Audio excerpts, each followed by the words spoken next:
son las tardes de Radio Júbilo. Somos el pueblo de Dios. Radio Júbilo presenta Radio Júbilo al aire.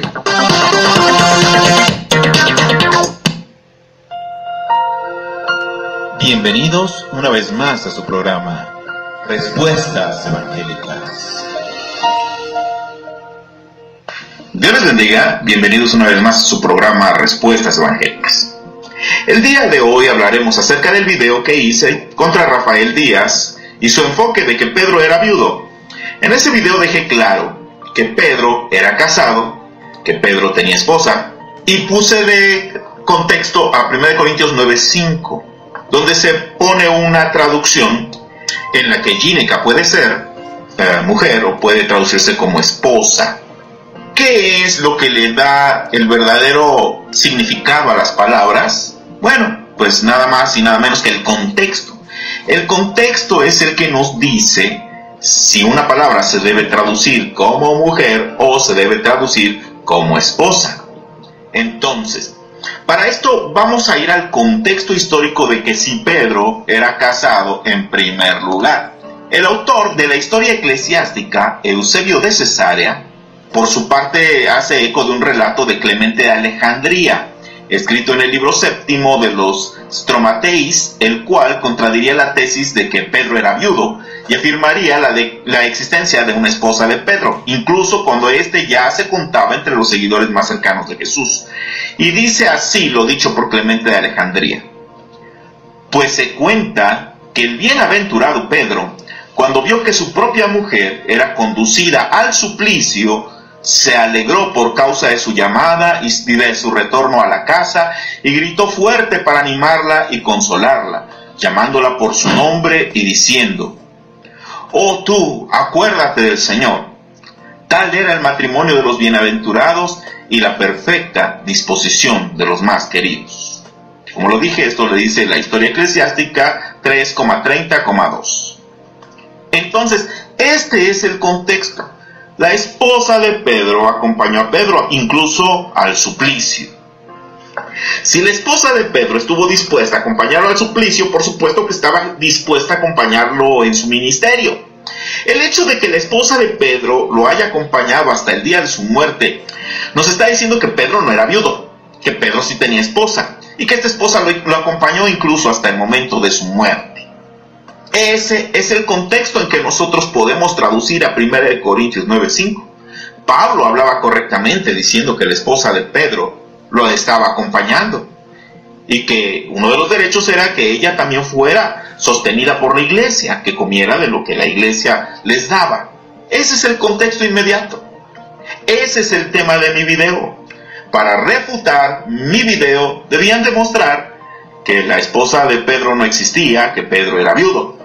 Pero Clemente de Alejandría, un padre de la iglesia, dice que no, que la esposa de Pedro la acompañó incluso hasta el suplicio. Por tanto, Pedro no era viudo, Pedro tenía esposa, y no hay nada que los apologetas católicos puedan hacer para refutar todo esto. El blanco de mi ataque no se ha movido ni un centímetro. Siempre ha sido demostrar que la esposa de Pedro le acompañó durante su misión de predicar el Evangelio. Y he ofrecido evidencia sólida de que la esposa de Pedro le acompañó hasta el día de su martirio. Con lo que queda demostrado que Pedro no era viudo cuando conoció a Jesús, que Pedro no viajaba solo sin su esposa. Ese es el blanco, y al blanco se le puede pegar con distintas flechas, pero el blanco sigue siendo el mismo y el blanco no se ha movido ni un centímetro. Espero que les haya gustado este corto mensaje, mis queridos hermanos. Dios me los bendiga y hasta la próxima. Respuestas Evangélicas. Bienvenidos una vez más a su programa Respuestas Evangélicas. Dios les bendiga. Bienvenidos una vez más a su programa Respuestas Evangélicas.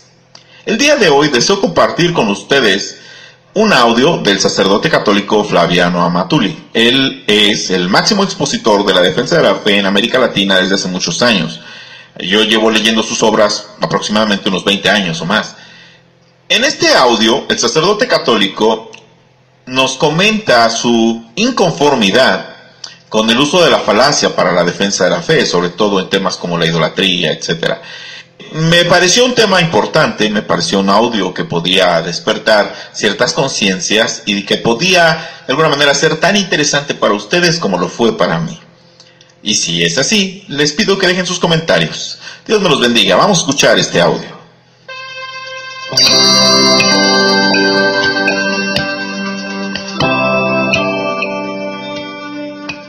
Parecen verdades y son mentiras. Falacias que han hecho historia y nos han hundido. ¿Qué es una falacia? Algo que parece verdad y es mentira. Desgraciadamente, también en el mundo católico existen falacias, es decir, opiniones que se aceptan sin reflexionar, como si fueran verdades. Lo peor del caso es que no se trata de algo que afecta solamente a las masas ignorantes y alejadas. Gran parte de los agentes de pastoral y del mismo clero piensan lo mismo y actúan en consecuencia. Esto representa sin duda una prueba evidente del estado de decadencia en que actualmente se encuentra nuestro catolicismo en general, más allá de toda retórica y buenas intenciones. En este contexto, la situación en que se encuentra algún pueblo, en el cual casi desapareció la presencia católica, se vuelve en un signo emblemático de lo que nos puede pasar en gran escala si no nos decidimos a enfrentar con seriedad el problema pastoral, luchando por abrir nuevos caminos para superar el actual estado de indolencia e inercia que por lo general está dominando nuestros ambientes. Piedad popular, falacia. Pobre gente, es difícil que comprenda y viva plenamente el Evangelio. Le falta tiempo y capacidad. ¿Por qué quitarle lo poco que tiene, con el riesgo de dejarla sin nada? ¿Por qué condenarla al infierno? En el fondo, está haciendo lo que puede. Por otro lado, posee un sentido muy profundo de Dios, todo sagrado y el más allá, que siga adelante por el camino que ya conoce. Es su manera de entender y vivir la fe. Es su camino para acercarse a Dios y alcanzar la salvación. ¿Qué derecho tenemos a meternos en su vida y perturbar su fe? Aclaración. Una cosa es constatar la situación en que se encuentran las masas católicas por ignorancia y hasta cierto punto sin culpa propia, y otra cosa es ver todo esto como un hecho normal, como si se tratara de un plan de Dios para la salvación de las masas, sin reconocer, como pastores, nuestra responsabilidad con relación a este fenómeno. En realidad, no se trata de quitar nada, sino de ayudar a las masas católicas a dar pasos concretos para la plenitud en Cristo y su Iglesia. Sin embargo, ¿qué está pasando en la práctica?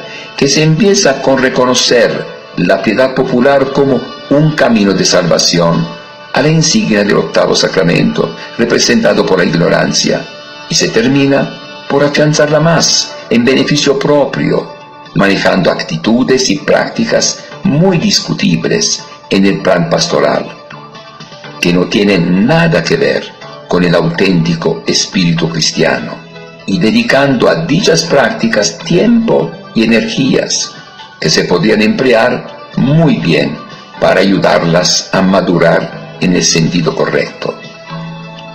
En lugar de purificar la piedad popular, con su actitud irresponsable, la enredan y confunden más. ¿Y por qué todo eso? por el amor al maldito dinero. Por ese amor, los filósofos se vuelven sofistas y los teólogos charlatanes.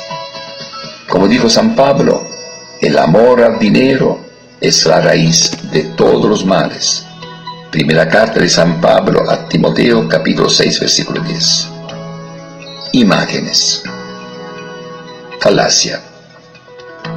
Es muy fácil y peligroso tratar de aclarar a las masas católicas, en general, el sentido auténtico de las imágenes, puesto que se trata de creencias muy arraigadas, transmitidas de generación en generación. Cualquier intervención de nuestra parte puede provocar en ellas una reacción violenta, como de hecho ha sucedido en distintas ocasiones. Por lo tanto, para evitar problemas, es mejor dejar las cosas como están. Por otro lado, para algo sirven, por lo menos para ayudar a las masas católicas a expresar y afianzar su fe y pertenencia a la Iglesia. Más aún, ¿por qué no aprovechamos de las imágenes para evangelizar, haciendo procesiones y peregrinaciones que sin duda tienen el poder de convocar a mucha gente? Aclaración. ¿En qué consiste el papel profético dentro de la Iglesia? En transmitir la fe de manera tal que nadie se moleste. Y el ejemplo de Cristo, los apóstoles y tantos profetas de la antigüedad que llegaron hasta dar la vida con tal de proclamar siempre y toda la verdad, no obstante todos los peligros que esto representaba. Aquí se repite lo de antes.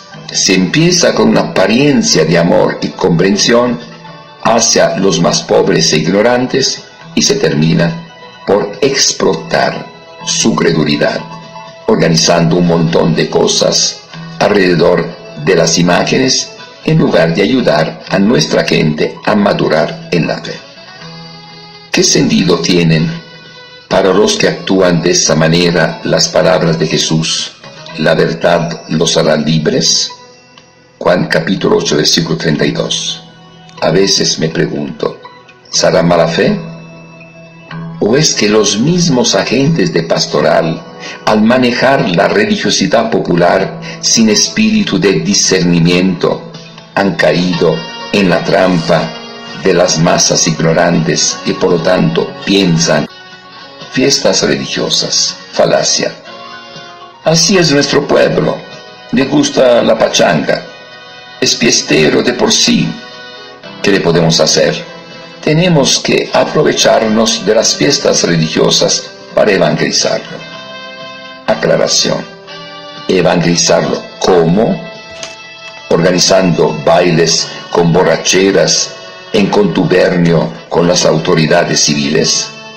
Claro que podemos aprovecharnos de las fiestas populares para evangelizar a las masas católicas, pero en este caso tendríamos que cambiar muchas cosas en la manera de celebrarlas, haciendo un amplio uso del teatro, la música, la poesía, el canto y tantas cosas más que atraen al pueblo, pero al mismo tiempo lo educan en la fe. Pues bien, ¿se está haciendo algo en esta línea? Poco o nada. Con el pretexto de que se trata de algo propio del pueblo, en lugar de intervenir para aclarar las cosas y volverlas